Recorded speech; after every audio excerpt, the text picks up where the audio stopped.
What's up guys, and welcome to the 53rd tutorial of programming in C++ using Xcode. And in this tutorial it's all about stringizing operators. So without further ado, let's start the video. Okay, so the first thing you're going to do is go right to the top and type in define with a hashtag. So hashtag define macro, we can say error, and then n. After that we can say std cout less than speech marks error, and then we can say hashtag n, and then we can move on to the next line, go to the main program and say int main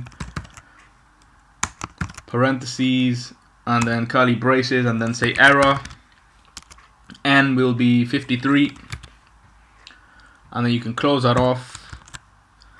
And then once this has been put onto your screen, we can compile, execute this, and then see what happens. But before we actually even do that, let's just explain the whole program.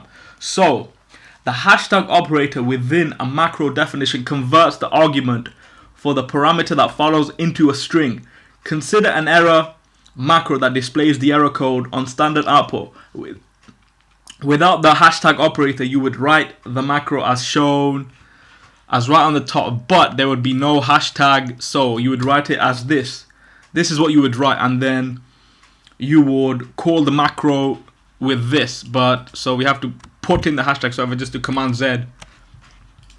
Okay, you can get the same effect by using the hashtag operator, sometimes called the Stringizing operator, as shown through this highlighted area where I've just highlighted for you. That's the Stringizing operator.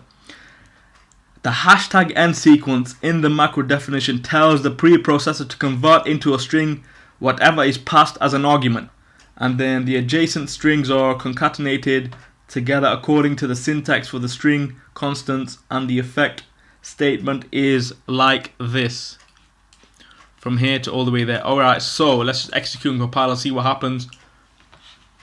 Build succeeded and the error is 53.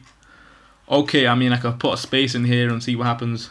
So if I put a space in there, compile this again, error 53. Alright. Okay, so that's it for this video. I'll see you guys in the next tutorial. Thanks for now.